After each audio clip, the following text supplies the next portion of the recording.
Do you need to come up with brilliant ideas or find inspired solutions to any problem? Tony Buzan is the world's leading author and top lecturer on the brain and learning. He has changed the lives of over 250 million people with his revolutionary system of mind mapping. So, what is a mind map? A mind map is a thinking tool that reflects externally what goes on inside your head. The mind map was like a Swiss army knife for the brain. Anything I wanted to do in terms of thinking, contemplation, cognition, remembering, creating, the mind map was the ideal tool for that. Mind mapping is straightforward and fun. We start in the center of a blank page. We connect branches to the central image and connect second and third level branches to the first and second, and so on. The brain is radiant. It thinks centrally and explodes out in all directions. Branches are curved and tapered rather than straight-lined. They are organic and free-flowing, as opposed to structured and uniformed. The branches on a mind map are the reflection of the way the brain thinks.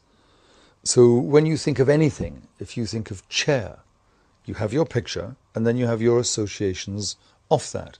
The brain thinks by imagination and association. The reason why traditional note-taking in lists and lines doesn't work, actually is counterproductive, is because it doesn't have the associations. If you don't have associations, you don't have connection. If you don't have connection, you don't have memory and you don't have thinking. In a mind map, the branches are always curved, curvilinear. Reason why? Nature is curvilinear. And if all the branches are straight, it is literally rigid, similar, and therefore boring. The brain will very quickly get unhappy with a whole bunch of rigid, straight lines. It gets absorbed and intrigued by the beauty of curvilinear. We add one word to each branch. One of the important points in structuring a mind map is to have one word per branch. Why? Because if you have one word, that one word with all its associations is free. If you put them together, you're making it more rigid. And very simply, for example, if you were mind mapping and you wanted to put Tony Buzan, if you put Tony Buzan, you've stuck them together with glue. But if you put Buzan and then Tony, you've got the freedom to radiate out my father, my mother, my brother, the history of the name, etc. So the single word per line gives you much more freedom, much more creativity, much more clarity.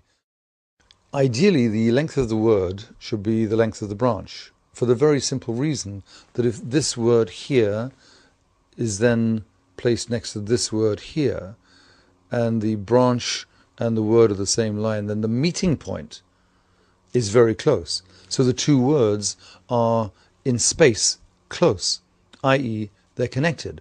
If you've got one word, little word here on a long branch, and a little word over here in a long branch, the words are disconnected. We don't use colour in notes traditionally because we are told not to in school. All the research says exactly the opposite should be so.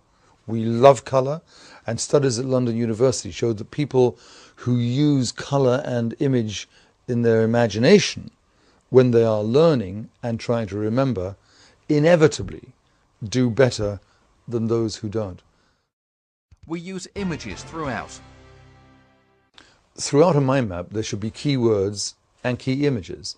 And if an image is easy for you to do, you know, instead of people, you can quickly just draw 3 little stick figures.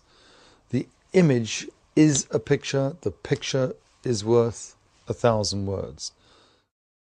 Another important point about the use of images, the use of associations, is that all the great geniuses did that.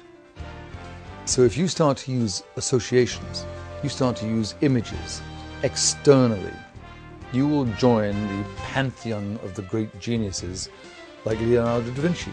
Leonardo did it. Darwin did it. Beethoven did it. Every genius used image and associations, and the mind map is the process by which you can do that. It's a genius tool.